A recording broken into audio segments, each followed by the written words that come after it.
सुप्रभात। मैं डॉक्टर विभूति भूषण, प्राचीन भारतीय इतिहास विभाग, SNSRKS कॉलेज सहरसा आप लोगों का स्वागत करता है। मैं आज अपने इस व्याख्यान में चोल साम्राज्य के बारे में कुछ जानकारी दूंगा, उसके स्थानीय प्रशासन के बारे में कुछ जानकारी दूंगा,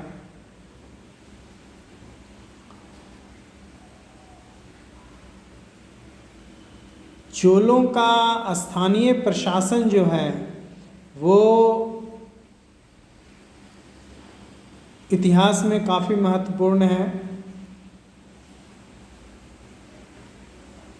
ये बहुत सारे प्रतियोगिता परीक्षाओं में भी पूछा जाता है।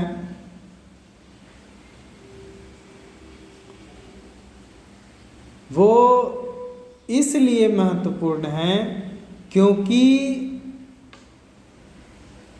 तत्कालीन समय में उस तरह की व्यवस्थाएं एकदम नया प्रकार के था। यदि अभी के परिप्रेक्ष्य में देखा जाए तो वो कोई बड़ी व्यवस्थाएं नहीं थी, लेकिन तत्कालीन समय में एक नया प्रकार का, एक नई प्रशासनिक व्यवस्थाओं का निर्माण चोल साम्राज्य के द्वारा, चोल शासकों के द्वारा किया गया था।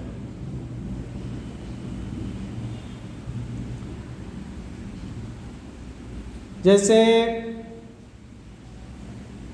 एक दिल्ली के महरौली नामक स्थान से एक लौह स्तंभ प्राप्त हुआ है, जिसे महरौली लौह स्तंभ कहा जाता है, जिस पे कुछ लेख अंकित हैं। वो गुप्त शासक चंद्रगुप्त द्वितीय विक्रमादित्य का माना जाता है और वो लौह स्तंभ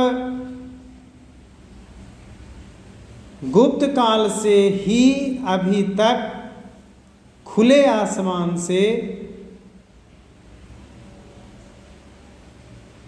खुले आसमानों के नीचे निर्बाध रूप से खड़ा है, लेकिन उस पे अभी तक जंग नहीं लगा है।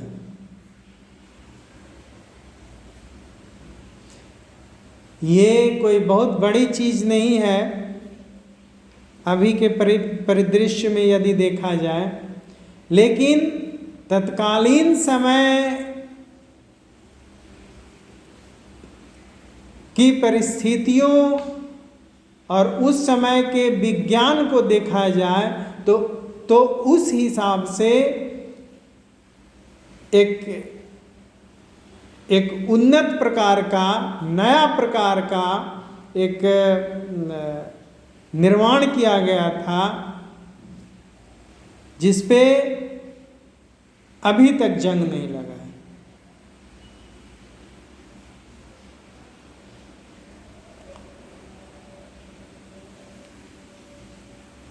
उसी प्रकार चोलों का जो स्थानीय प्रशासन है वो तत्कालीन समय का एक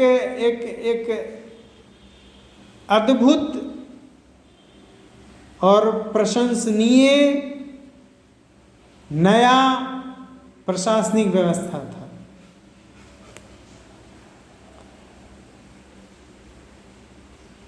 जिसमें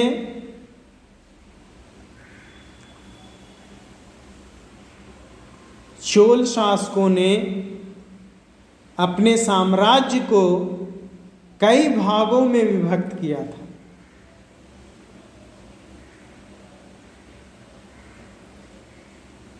वो प्राचीन काल में या वर्तमान समय में भी देश या साम्राज्य कई भागों में बटा हुआ था।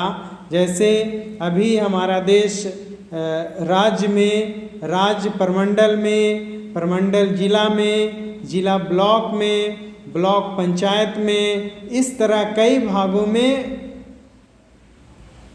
बटा हुआ है, जिससे कि प्रशासन आसानी से चलाया जा सके।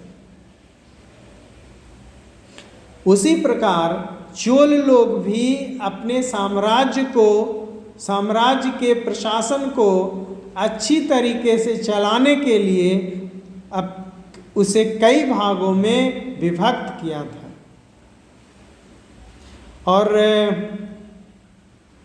अपने साम्राज्य की से छोटी इकाई को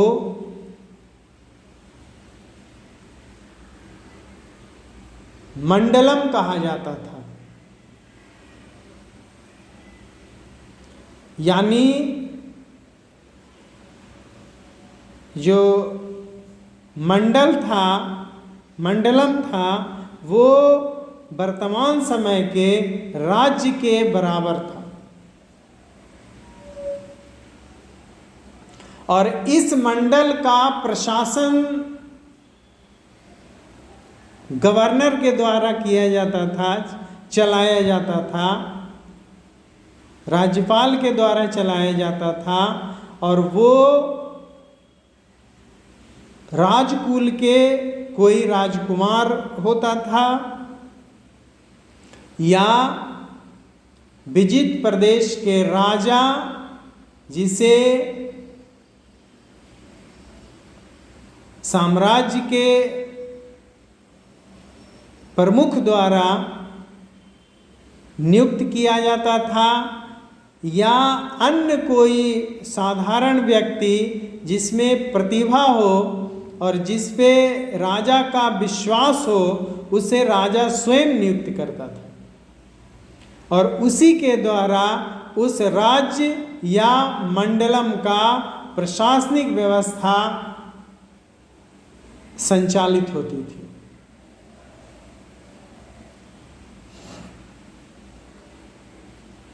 मंडलम के नीचे कोट्टम हुआ करता था, जिसे बलनाडु भी कहा जाता है। ये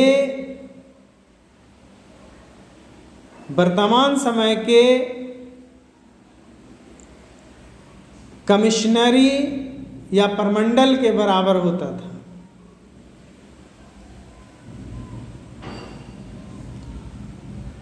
इसके नीचे नाडु होता था, जो आजकल के जिला के समकक्ष होता था।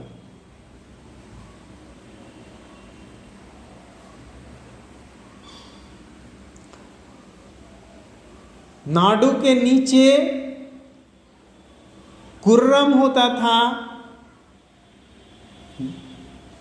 जो आजकल के ब्लॉकों के समकक्ष है।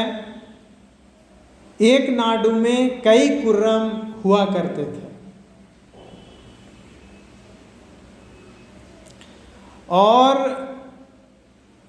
प्रशासनिक चोलों के प्रशासनिक व्यवस्था का सबसे जो निचला स्तर है, उसे ग्राम कहा जाता था। और एक कुर्रम में कई ग्राम होते थे, जो आजकल के ग्राम पंचायत के समकक्ष है। यानी कि ग्राम से तात्पर्य किसी खास ग्राम, एक ग्राम का नहीं, बल्कि ग्रामों का समूह से है, जिसे आजकल पंचायत कहा जाता है। उसी प्रकार उस समय ग्राम कहा जाता था। गांवों के समूह को ग्राम कहा जाता था। और इस ग्राम के संचालन के लिए गुप्त शासकों ने एक नई प्रकार की व्यवस्था का निर्माण किया था, जिसे चोलों का स्थानीय प्रशासन कहा जाता है।